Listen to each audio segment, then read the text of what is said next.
اور ہم ہی نے آسمان سے ایک اندازے کے ساتھ پانی برسایا، پھر اس کو زمین میں ٹھہرا دیا، اور ہم اس کے نابود کر دینے پر بھی قادر ہیں۔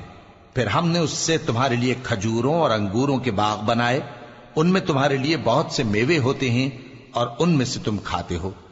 اور وہ درخت بھی ہم ہی نے پیدا کیا جو طور سینا کے دامن میں ہوتا ہے، یعنی زیتون کا درخت کہ کھانے کے لیے روغن اور سالن لیے ہوئے اگتا ہے۔ اور تمہارے لیے چوپایوں میں بھی عبرت ہے کہ جو ان کے پیٹوں میں ہے اس سے ہم تمہیں دودھ پلاتے ہیں، اور تمہارے لیے ان میں اور بھی بہت سے فائدے ہیں، اور بعض کو تم کھاتے بھی ہو،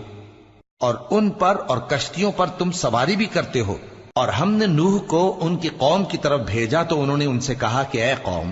اللہ ہی کی عبادت کرو، اس کے سوا تمہارا کوئی معبود نہیں، تو کیا تم ڈرتے نہیں؟ اس پر ان کی قوم کے سردار جو کافر تھے کہنے لگے کہ یہ تو تم ہی جیسا آدمی